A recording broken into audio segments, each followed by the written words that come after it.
नबी अध्याय 12 पद में लिखा है, धर्मी लोगों को खजूर से तुलना किया गया है। याद है आप लोगों को क्या लिखा है वहां पर? धर्मी जन खजूर के समान फले फूलेंगे। Hallelujah, praise the Lord. चलिए तो पढ़िए भजन संहिता 92 अध्याय और उसका कितना 12वां पद। तो आज जरूर ये वचन को पढ़ा होगा, लोग जरूर पढ़ते हैं। मैं भी आज कई जगह में प्रचार भी किया, हालेलुया, खजूर से संबंधित बातों को, क्योंकि हमारा प्रभु हमको खजूर से तुलना किया है। अलग अलग चीज से प्रभु हमको तुलना किया है, लेकिन यहाँ पर हम देखते हैं कि खजूर से भी धर्मी लोगों को क्या किया गया? तुलना किया। भजन संहिता 92 अध्याय और उसका 12 पढ़ी, कोई पढ़ो। धर्मी लोग खजूर के समान फले फूले फलेंगे, और लबानोन के देवदार के समान बढ़ते रहेंगे। धर्मी लोग कैसे? खजूर के समान। तो प्रभु ने धर्मी लोगों को खजूर से तुलना किया है। हालेलुया।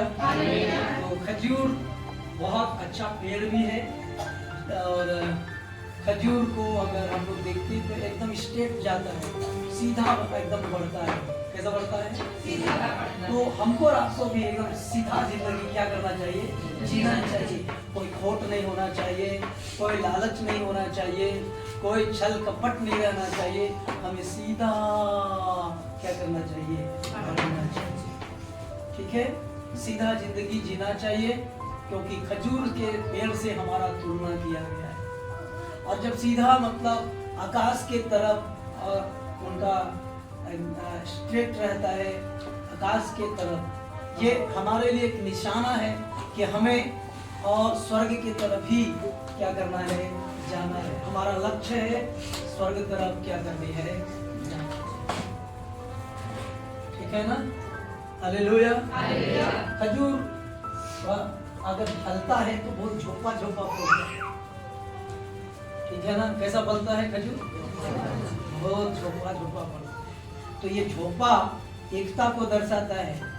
हम विश्वासी लोग को एक मन एकता में जीवन बिताना चाहिए, परिवार में एक मन रहना चाहिए, एकता में रहना चाहिए।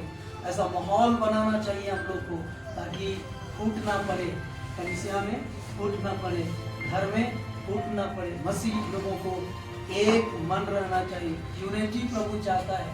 जब जब यूनिटी में लोग रहते हैं तब तक प्रभु चमत्कार करता है। तो एकता जीवन बहुत अच्छा जीवन है। खजूर जब फलता है तो एक ही जगह लोग रहते हैं, उसका फल देखिएगा, तो ये एकता को दर्शाता है। आमीन। प्रभु भी हमको फलने के लिए बुलाया। क्या करने के लिए? फलने के लिए। यूहन्ना रचित सुसमाचार 15 का 16 में लिखा है, तूने मुझे नहीं चुना परंतु मैंने तुझे चुना हूँ, ताकि तुम, और मैंने तुम्हें नियुक्त किया हूँ ताकि तुम फल लाओ। परमेश्वर हमें फल लाने के लिए क्या किया है? चुना है। फल चाहता है प्रभु। असल में फल लाना मतलब उमड़ा और लहुआ और ये सब हमारा में दिखाई देना चाहिए, वैसा नहीं। फल लाना मतलब आत्माओं को जीतना चाहिए। प्रभु में लोगों को ला रहे हैं तो हम फलवंत हो रहे हैं, हम फलवंत हो गए। एक लोगों को अगर प्रभु में नहीं ले आता है तो हम लोग ठुठगा पेड़ के समान, और जो पेड़ फल नहीं देता है उनका कोई वैल्यू नहीं होता है। लास्ट में कहते हैं उनको क्या कर दो? काट डालो। क्या कि ये जगह को ठाव टाड़वा बोलते हैं। क्या? ठाव टाड़ करके रखे हैं, इसको क्या कर दो? तो जो विश्वासी फल नहीं लाता है तो गिरजा में ठाव टाड़वा है। कितने लोग ठाव टाड़वा है? फल नहीं ला रहे हो तो आप क्या ला जा रहे हो यार? देखो तो फल नहीं लाया प्रभु के लिए तो फुटगा है। क्या है? तो हाथ दिखाने उठाने लाज लगता है क्या? प्रभु में नहीं, प्रभु में लोगों को नहीं ले आया तो अभी भी फल नहीं आया। पेड़ तो ऐसे पेड़ को काट देगा मालिक। क्या करेगा? काट देगा। कोई भी चीज अगर फायदा नहीं होता है तो घर में रखेंगे आप? गाय पाले हैं, दूध ही नहीं देगा, उनके चरा खिया के पैसा खर्चा, दूध ही नहीं देगा तो क्या करोगे? जोला से बात करोगे, है ना? चाहते मन इतना मेहनत गायन में कुछ कूदना दही नहीं छका, पपीता रोपे हैं और पपीता फल नहीं देता है, क्या करिएगा? काट देगा कि नहीं? काट दिया टाइम की रंग बोल देंगे हम लोग। परमेश्वर भी ऐसा वो नहीं बोल सकता है, बोल सकता है। तो हम सबको फल लाने वाला बनना चाहिए। हालेलुया। परमेश्वर हमें चुना है क्या लाने के लिए? दूसरों को बचाना है, दूसरों के लिए प्रार्थना करना है, अच्छा काम करना है ताकि हम फल ला सके। ठीक है ना? आज खजूर पर्व को मानते हैं, मना रहे लोग, लेकिन जिंदगी टेढ़ा बेढ़ा होगा। कैसा जीवन?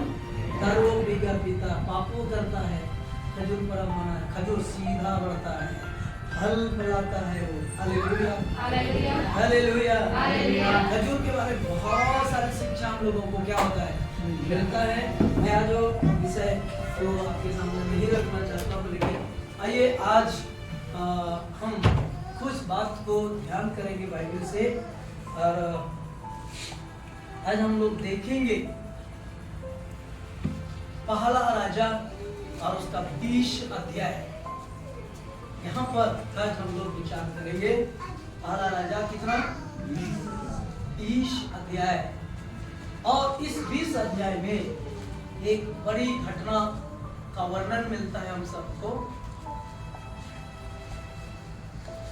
इस अध्याय में आपको मिलेगा कि 30 राजा मिल करके, इधर देखिए, 30 राजा मिल करके गठबंधन किया ये लोग और इस्राएल देश पर चढ़ाई की। कितना राजा? 30 राजा। सब बोलो, कितना राजा? 30 राजा। 30 राजा मिल करके और इस्राएल देश में चढ़ाई कर दी। और आप जानते हैं उस दिन में उस समय इस्राएल का राजा जो था उसका नाम था अहाब। क्या नाम था? अहाब। कितने लोग जानते हैं अहाब के बारे में? उदाहरण मुक्ति और चंगाई सुनने से विश्वासी लोग अटकल है और बहुत सारे ज्ञान मालूम नहीं। ये बता रहा हूं मैं, बाइबल का ज्ञान बहुत जरूरी है। खाली चंगाई, आशीष, बपतिस्मा, यही सब चीजों में अटका हुआ है, लेकिन और भी बाइबल की गहराई में हम जाने नहीं पाते हैं। मैं आपके प्रार्थना करता हूँ कि थोड़ा मजबूत विश्वासी बनिए। Hallelujah, hallelujah, praise the Lord, praise the Lord, praise the Lord, praise the Lord. 30 राजा मिल करके और इस्राएल जाति के ऊपर चढ़ाई की।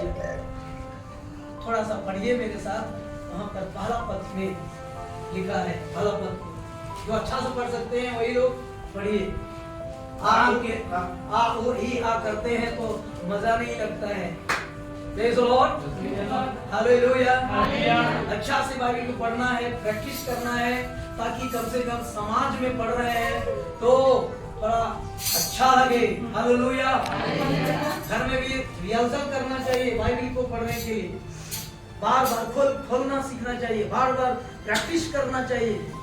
तो हम लोग सभा में पढ़ते हैं, उस समय ठीक से पढ़ ही नहीं पाते हैं और मजा नहीं आता है। चलिए पढ़िए। आराम के राजा बेन-हदद में अपनी सारी सेना इकट्ठा की। आराम का राजा कौन?